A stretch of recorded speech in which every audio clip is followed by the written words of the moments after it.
There are so many thorns in this game. There are thorns in your affixes, there are thorns in your skills, there are thorns in your attributes, and there are thorns in your ancestors. So today we're going to be looking at my Thorns Ice Barbarian build and see what we can do with it. Bear in mind this is an endgame build, but I will be also giving you options to use it while you're leveling. It's basically a fast-paced, quick, and a really fun build to play. It requires a bit of a gear and some talents, but once you get that sorted, it's a really fun build to play. Let's have a quick look at the grid. For me, every build requires three core things. One, a skill which is scalable. In our case, it's Hailstorm Barrage, a utility skill, and a movement skill. For our case, we'll be using Hailstorm Barrage as our main damage. We'll be initially turning that basic skill into a core skill with basic enhancement, and then we'll be scaling from there with the overpowered and ultimate enhancement and turning it into a machine eventually. For our movement, we are going with Battering Ram, and for our defensive layer, we have Ancient Runes. The last two skill points are flexible. I went with Unleashed Frenzy, because it has a Thorns interaction, and Survivor Spirit because extra heal helps, and it's also utility skill. I will be explaining in a second. So we have all those skills, and as you can see, it has very short cooldowns and have 3 utility skills. Keep that in mind. We will be discussing it further in the video. As for the Wyrmling Skills, we have a couple of options. Again, we are looking for some control interactions, so we are going with Frozen Armor, which will give us a defensive layer. We will be having Power of Ice for the extra attack power, and also we will be utilizing the Frozen Assault for the controls and freeze, which is again our defensive layer. Again, the 2 last points are optional. For the battering, well, since I don't have much place on my grid, I wanted to have something to do with the battering ram, but my issue is when I charge forward, the worm was staying behind, so I wanted to go with yeah, you can either have Frosted Ground or you can have Frozen Army, but I went with the exploding one just to give the battering ram an extra push. The last one is the Pale Dragon's Aura. It's linked to the Survivor Spirit. Initially they were sharing a similar cooldown, but now that the cooldowns are much lower, it's still there, but it gives a good Thorns interaction, and it's like a small mini buff. Let's have a quick look at the attributes. It's pretty much locked down because all of the thorns are in intelligence, so intelligence is the main things you need to buff. And also keep in mind, if you even buff the intelligence further than 100, it still interacts with the thorn damage. Since it's base of our DPS or our build, every bit of helps. So even if you have 100, keep on going, it's not a waste. So put into intelligence as much as possible. As for passives, it's not really colorful, but there are a couple of options here we can use. Invigorate you can have because you're not gonna be using energy. We'll be going with Corrupted Blood, so you will always have high energy. Basically, the intelligence is there for the thorns damage, but the main fun begins with the resilience tree. In the resilience, there are lots of thorns interactions, so again, this is a must tree. In the first part, we have elemental. Since we were doing lots of ice damage, it's ideal to go that way. The second tier, we have Rose Among Thorns. It's no-brainer, we go with thorns. And the third one is, again, we have good damage with thorns, increases armor, yeah, this one increases ice damage, so again, it's something to go for. This is the best thorns interaction. And in the last one, we have a couple of options. Vengeful Spirit is nice. It's basically the thorns one, but if you're having issues with survivability, or if you want to have a safety net, Divine Intervention is always an option. I wanted to go with the high risk, high reward version, so I went with the Vengeful Spirit. Rest of the points can go anywhere, but I didn't want to go put any more in the courage because it's not the best one, at least for me. Agility is good because it gives you more armor and more attack, which is always more than welcome. So I put mainly points on the agility, and the rest of the points are coming from the Wyrmlings or the ancestors or the other way around. But the main things you have to put is intelligence and resilience. That's your main trees. Rest you can just put whatever passives you want. I don't think there are any very good passives, but it's always nice to have passives, so distribute it as much as you can to get any passives you can, basically. As for the talents, Warcry is mandatory. Get it to rank 3 as fast as possible, because it will make your Thorns damage crit, and also you will be getting some extra crit damage. Draconic Protector is coming from the Wyrmling. I will be explaining in a second once we come to the Wyrmling, but I think it's superior to Elemental Discharge. Elemental Discharge is great, it really increases the DPS, but Draconic Protection is there for the extra defensive layer. Defense is great, get it to rank 1 as soon as possible. Technically, or preferably rank 2, because as you notice, you have lots of utility skills. All of them will be reduced cooldown, and they will be topping up your HP whenever you use them. We have very low cooldown, and every time we use the cooldown things, we will be gaining some health, which we'll be using with the Corrupted Blood. So it's a win-win situation.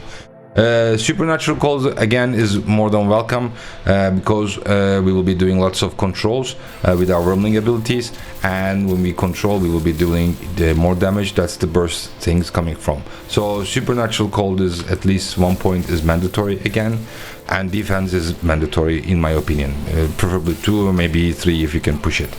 The rest of the points is of course the Corrupted Blood is the most important thing. Once you have it enabled, it will push the build into some whole different level, because you will be non-energy dependent now, and you'll be using your HP as your mana pool, let's say, or energy pool.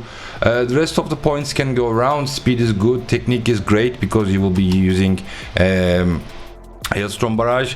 With the basic enhancement, it's a core and basic skill, so you'll be double dipping. And as I mentioned, the Hailstorm Barrage is your main thing, so everything that buffs it is a very good thing. So technique is nice. 1 point definitely, 2 points if you can, 3 points would be great. I didn't manage it yet, but it's a good place to go, because it will greatly increase your damage. Vitality is nice to have, because more HP you have is why not. Draconic Ascension is an optional one. It's not mandatory, but it gives you a visual cue when your rage is up. That means you will have much better DPS increase, so it's swappable. I usually use it on the necklace, control and Draconic Ascension. It depends on whichever I want to use. On bosses I usually go with control. In general I go with Draconic Ascension, because it gives you another extra AoE against the trash. The rest of the points are again flexible. Elemental Discharges, as I mentioned, really good, but I prefer Draconic Protection just because of the armor. As for Wyrmling Skills, I wanted to buff ice damage as much as possible. Power tree is the main thing to go. There are some nice interactions again. One thing I need to mention here, on the tooltip it says the energy cost, but it actually affects the HP cost of your skills as well. Once you turn that Hailstorm Barrage into an ultimate, and with the Corrupted Blood, it costs around, at least for my setup, it costs around 265 HP per cast. When I move points around, it will go lower. So if you're having HP issues, especially you're burning out yourself, let's say, you can use some reduced energy costs and such from this tree, and then you will be handling it easier, at least initially when you first started this build. As for the tributes, well, you don't really have a couple of options, but I wanted to go with Thorns damage, Ice damage, and the critical one, since we will do lots of critical. This is the tributes I'm using currently. Bonus Thorns damage and reduce incoming damage is nice to have, since we will be doing lots of ice damage from our symbiosis. Having ice damage is great. Also, it will greatly increase the control you have with the Wyrmling abilities. You will be doing lots of freezing, and it will increase the duration, which will give you the burst damage you need. And there's also the crit guy. Since you have high crit chance and your Thorns can crit, having the crit one is great.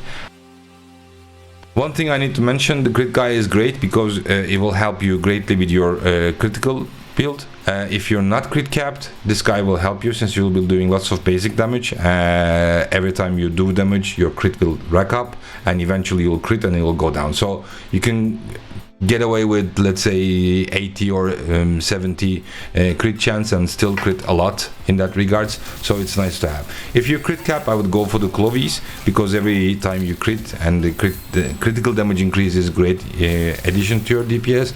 But if you're not crit capped, I would go with ice damage initially, so I would level ice damage, the crit guy, and then eventually the Thorns guy. Let's look at the gear a bit. The main affixes I went for was Thorns and Max HP. Obviously the Warcry, Corrupted Blood, and those things are coming from the talents. As for the imprints, I usually went with whatever I was lacking. I wanted to have Double Strike, Overpower, ice damage, basically anything which can buff Hailstorm Barrage is good.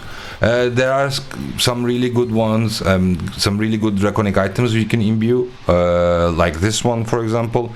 It will give you extra thorns damage. For bracers there are two options. Both of them are good, but I went with the Thorns one.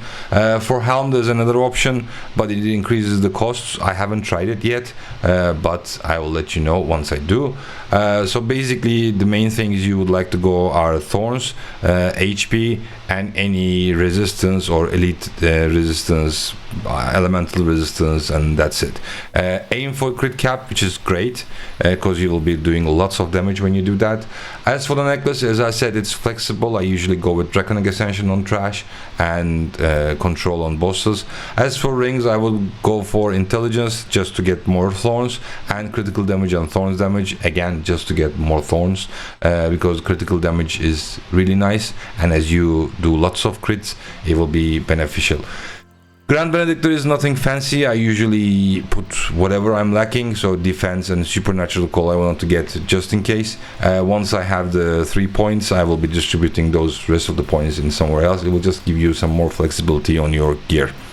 As for the skills, I had ultimate enhancement. As I said, the main idea is to turn that Hailstorm Barrage into core, and then from that core to ultimate, and buff it with overpower, ice damage, shockwave, double strike, well basically whatever you can. And also I had defensive stance, which is just an extra layer of survivability. So let's punch a dummy a bit and then see what we can do. Again, bear in mind this is not the best single target DPS, but it's still okay since we can use burst. But the main thing is it's really good area clear or map clear, let's say, but on single targets you'll get by. It's a very fast-paced, high risk, high reward build.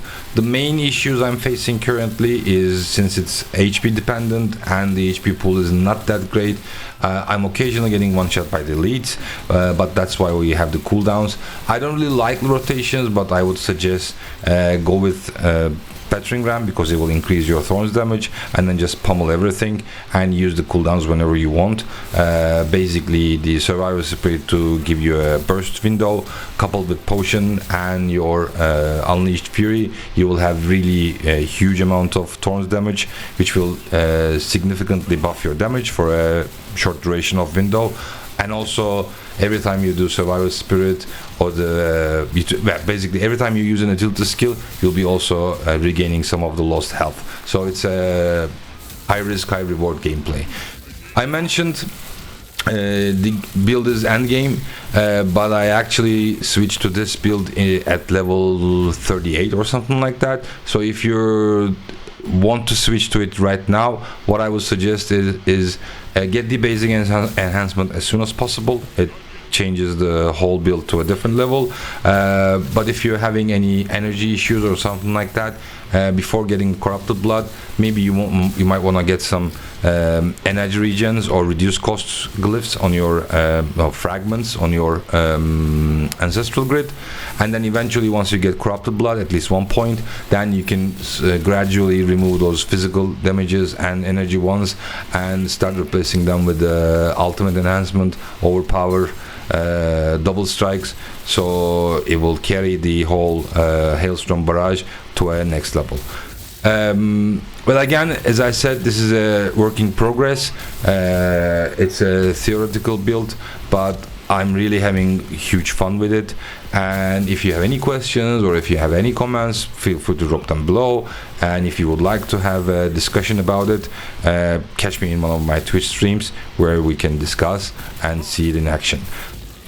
So that's it for me today. I hope you will be testing the build and enjoying it as much as I do, and I'll catch you around. Chewiebro out.